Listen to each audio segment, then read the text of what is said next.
మనకు చెప్తూ ఉన్నారు. మనసు అనేది ఎలా పనిచేస్తుంది? మనసు అంటే ఏంటి?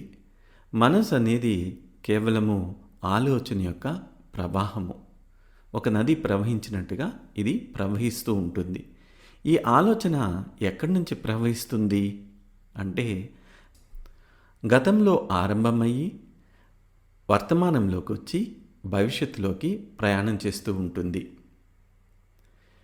వేరే మాటల్లో చెప్పాలి అంటే ఇదే మనసు చేస్తూ ఉంటుంది. ఈ రకంగానే మనసు పనిచేస్తూ ఉంటుంది. ఇది ఎప్పుడూ ఈ రకంగానే జరుగుతూ ఉంటుంది.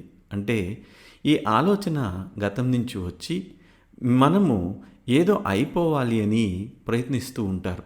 గతంలోంచి ఒక ఆలోచన వచ్చి వర్తమానంలోకి వస్తుంది. వర్తమానంలోకి వచ్చిన తర్వాత మీరు అక్కడ ఏదో అయిపోవాలి, బికమింగ్ అనేది మీకు ఆరంభమవుతూ ఉంటుంది. ఇక్కడ గమనించినట్లయితే మనసు గతంలోంచి ఏ ఆలోచన అయితే మోసుకొని వచ్చిందో అది దాన్ని స్వీకరించలేదు. స్వీకరించకపోగా ఏదో మార్చాలి అని ప్రయత్నిస్తూ ఉంటుంది. ఇది వేరేల రకంగా అవ్వాలని అనుకుంటూ ఉంటుంది.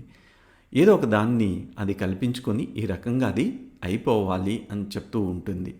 అందువల్లనే లోపల సంఘర్షణ అనేది జరుగుతూ ఉంటుంది.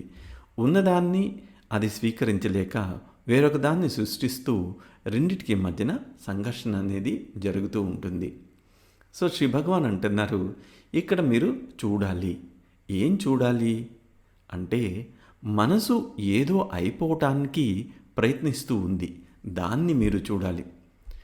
ఈ మనసు చూడటాన్ని కనుక గమనించినట్లయితే అది ఏదో అవ్వాలని చేసే ప్రయత్నము ఆగిపోతూ ఉంటుంది. ఎప్పుడైతే అది ఆగిపోతూ ఉంటుందో అప్పుడు అది ఏదైతే మనసు లోపల ఉందో దాన్ని స్వీకరిస్తూ ఉంటుంది. ఎప్పుడైతే స్వీకరణ అనేది మీకు జరుగుతుందో లేదా ఆ ఆలోచనని మీరు అంగీకరించుకుంటారో అప్పుడు ఉన్నదాన్ని మీరు ప్రేమిస్తూ ఉంటారు.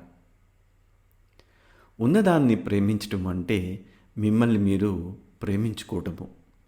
ఎప్పుడైతే మిమ్మల్ని మీరు ప్రేమించుకుంటూ ఉంటారో మీరు ఇతరులను కూడా ప్రేమించుకోగలరు. మిమ్మల్ని మీరు ప్రేమించుకోలేకపోతే ఇతరులను కూడా మీరు ప్రేమించుకోలేరు. ఇక్కడ శ్రీ భగవాన్ అంటున్నారు, ఎందుకు మిమ్మల్ని మీరు ప్రేమించుకోలేకపోతున్నారంటే మిమ్మల్ని మీరు అంగీకరించలేకపోతున్నారు. అదే మీ మనసు. మీరు చెప్పుకుంటూ ఉన్నారు, ఇది చెడ్డది, ఇది చెడ్డది కాదు అని చెప్తున్నారు. ఇది ఇంకా ఘోరమైనది అని మీరు చెప్తూ ఉన్నారు. ఇది ఇట్లా ఉండకూడదు అని మీరు చెప్తూ ఉన్నారు. అందువలన ఈ మనసు అనేది మారలేకపోతుంది. కానీ మిమ్మల్ని మీరు గమనించుకుంటూ ఉంటే ఈ మనసు అనేది నిశ్శబ్దమవుతుంది. ఎప్పుడైతే నిశ్శబ్దమవుతుందో అప్పుడు అంతరంగంలో సంఘర్షణ అనేది ఉండదు. ఇది మీరు చేయాల్సింది అని శ్రీ భగవాన్ చెప్తూ ఉన్నారు.